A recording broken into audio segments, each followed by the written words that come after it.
പുതിയ ഒരു പദ്ധതി ആരംഭിക്കുകയാണ്. ആ പദ്ധതി ഓപ്പറേഷൻ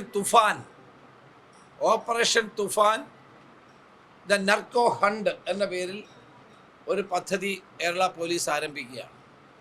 കേരളത്തിലെ മയക്കുമരുന്നിൻ്റെ വേര് അറക്കുക എന്നുള്ള ലക്ഷ്യത്തോടെ കേരള പോലീസ് വരും ദിവസങ്ങളിൽ അതിശക്തമായ ഓപ്പറേഷൻസ് ആരംഭിക്കാനുള്ള തീരുമാനമാണ് എടുത്തിരിക്കുന്നത്.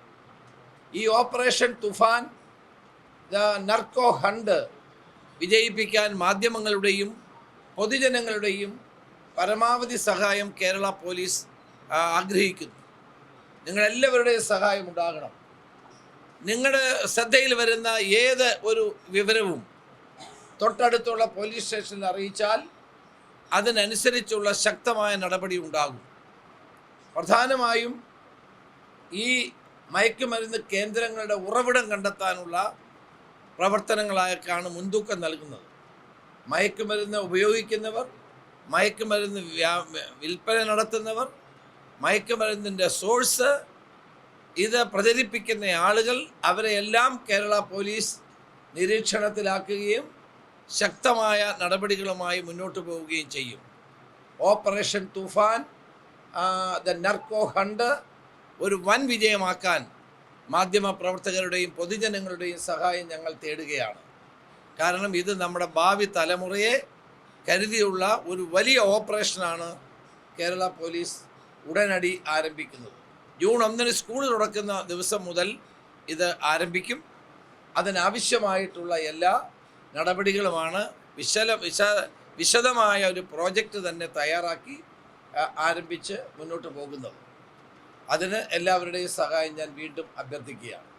ഇത് മറ്റ് സംസ്ഥാനങ്ങൾ, അതോടൊപ്പം തന്നെ മറ്റ് പ്രദേശങ്ങൾ, എല്ലായിടത്തും ഇതിൻ്റെ വേരുകളുണ്ട്. ആ വേരുകൾ കണ്ടെത്താൻ നമ്മുടെ കേരള DGP മറ്റ് സംസ്ഥാനങ്ങളിലെ DGPമാരുമായി ബന്ധപ്പെടും. അങ്ങനെ ബന്ധപ്പെട്ട് അവരുടെ എല്ലാവരുടെയും ഒരു സഹായവും കോർഡിനേഷനും ഈ കാര്യത്തിൽ ഉണ്ടാകും. പ്രധാനമായും ഈ കെമിക്കൽ നർക്കോട്ടിക്സ് കടന്നു വരുന്ന സ്ഥലങ്ങളുണ്ട്, ആ സിന്തറ്റിക് നർക്കോട്ടിക്സ് വരുന്ന സ്ഥലങ്ങളുണ്ട്. അതുപോലെ തന്നെ ഹൈബ്രിഡ് ഗഞ്ച വരുന്ന സ്ഥലങ്ങളുണ്ട്. അവിടെയെല്ലാം DGP അവിടുത്തെ ആ സംസ്ഥാനങ്ങളിലെ DGPമാരുമായി ബന്ധപ്പെട്ട് ഒരു കോർഡിനേറ്റഡ് എഫർട്ട് ഉണ്ടാകും.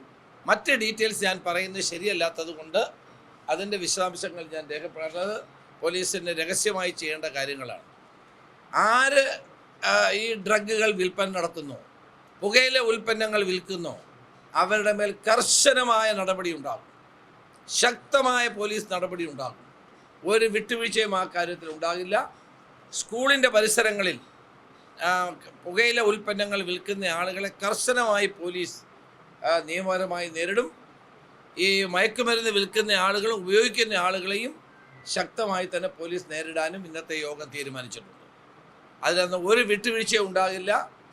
അത് 5 സ്റ്റാർ ഹോട്ടലിലാണെങ്കിലും DJ പാർട്ടികളിലാണെങ്കിലും അതോടൊപ്പം തന്നെ നമ്മുടെ കായലുകളിലും കടലിലുമൊക്കെ പോയി പാർട്ടികൾ നടത്തുന്നവരാണെങ്കിൽ അവിടെയെല്ലാം പോലീസിൻ്റെ ശ്രദ്ധയുണ്ടാകും. ഒരു കാരണവശാലും നാർക്കോട്ടിക്കിൻ്റെ ഉപയോഗവും വിതരണവും വിൽപ്പനയും കേരളത്തിൻ്റെ 4 അതിരുകളിൽ അനുവദിക്കില്ല എന്നുള്ള നിശ്ചയദാർഢ്യത്തോടെയാണ് കേരള പോലീസ് മുന്നോട്ട് പോകുന്നത്. ഏറ്റവും പുതിയ വാർത്തകളും വിശേഷങ്ങളും വിരൽത്തുമ്പിലറിയാൻ സീ മലയാളം ന്യൂസ് എല്ലാ ഡിജിറ്റൽ പ്ലാറ്റ്ഫോമുകളിലും ലഭ്യം.